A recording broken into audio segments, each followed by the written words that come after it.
La escuela hoy no es el espacio de socialización por excelencia. En ella no se logran fortalecer y construir los valores de convivencia, de diálogo y de justicia entre los sujetos. La escolarización dejó de ser uno de los procedimientos determinantes en la formación de las personas, de los ciudadanos, poniendo de manifiesto que la escuela y la pedagogía, como campos prácticos teóricos de intervención en lo ideológico-cultural, sufren un fuerte proceso de estructuración simbólica. La escuela y la pedagogía dejan de ser espacios propuestos o procesos intencionados que evocan, invocan y acogen. Los mensajes que aquí se producen, se recontextualizan y se transmiten son increíbles, ilegítimos e inviables para un número creciente de alumnos, padres de familia y profesores. Las consecuencias prácticas de ello tienen naturalezas muy diferentes y repercuten en todas las facetas de la convivencia humana. La mala convivencia, el respeto hacia los profesores, no hay quizás un vocabulario adecuado a la hora de dirigirnos hacia un instructor. Hacen bulla, no se quedan en sus puestos, pues también se evidencia cierta falta de respeto entre los compañeros, pues muchas veces se dicen groserías, se tratan súper feo y pues ciertos instructores llegan a permitir eso, a ser muy permisivos en esas cosas y pues esto afecta el clima que se vive dentro de las aulas. Veo ciertos problemas. El primero, falta de liderazgo por parte de mis instructores hacia los estudiantes. El segundo, la falta de respeto entre alumnos, o sea, entre nosotros mismos. Tercero, un bullying ciertamente psicológico y hasta físico por parte de los propios compañeros. Cuarto, la falta de tolerancia. El conflicto en la teoría pedagógica se ha entendido habitualmente como un asunto al que habría que contraponer posturas, actitudes o valores.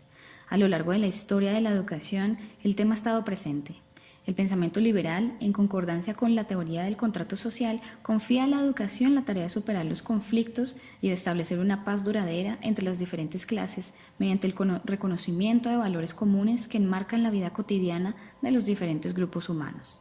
Por su parte, el materialismo histórico pone a la educación la tarea de hacer conciencia de que el conflicto es inevitable y que la única dirección es asumirlo para superarlo.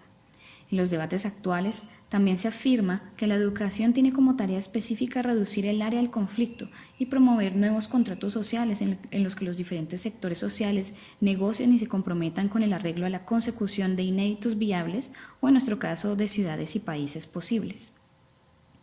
Es notable cómo desde las diferentes disciplinas que alimentan la pedagogía, los principales aportes apuntan a proyectar y experimentar formas de convivencia menos conflictivas, procurando soluciones acordadas y, por sobre todo, menos violentas.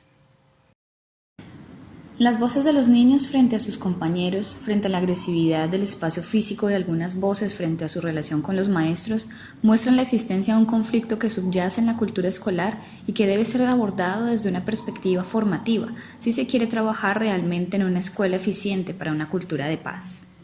Lo primero que se necesita es una mínima estructura teórica que permita comprender el significado que tiene el conflicto en la escuela y las posibilidades de resolución para la constitución de sujetos capaces de hacer posible una cultura de paz en ella.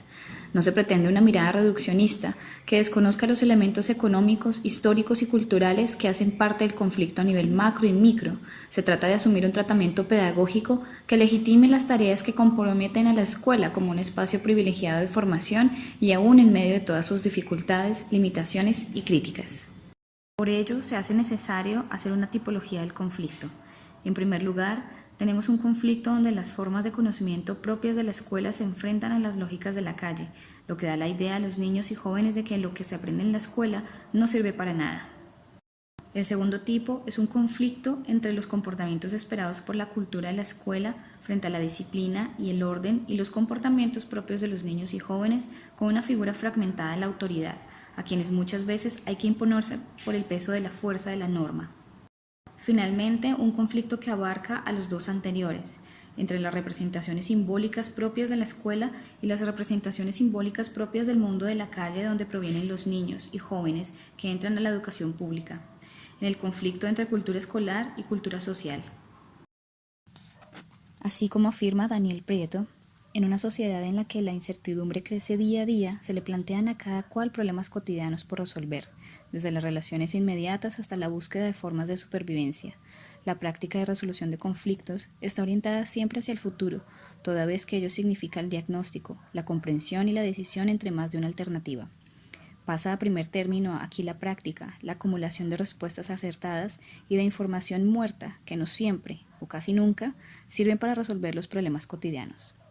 La solución de problemas puede verse en doble sentido: el enfrentamiento a la incertidumbre cada día o la actitud activa ante la situación nueva que pide la creatividad, capacidad de relacionar los conocimientos adquiridos y de buscar otros nuevos. La escuela necesita descolonizarse, lo que para algunos significa desarrollar procesos de deconstrucción que le permitan encontrar nuevos sentidos. Aprender a negociar es uno de esos aspectos fundamentales que en una institución construida sobre la presunción de la verdad única e inamovible, de la autoridad basada en el poder de la norma y la investidura de la tradición y sustentada en la homogenización cultural de los poderes económico y político, necesita aprender. En lo escolarizado se aprende a escuchar, a seguir instrucciones, pero no existe el espacio para el diálogo, porque el monólogo lo llena todo. Hay una sola voz que lo regula todo, que juzga, investiga y condena, que determina lo posible y lo imposible. Hay un solo camino para seguir, un patrón para medir, pero eso es necesario crear espacios para el diálogo, en lo que Freire expresaría como centros de proceso pedagógico, como la dinámica que, guiada por la razón, permite el encuentro entre personas y de ésta con el mundo. El diálogo es así la expresión de historicidad, condición para el desarrollo de una cultura humanizante y fundamento societal.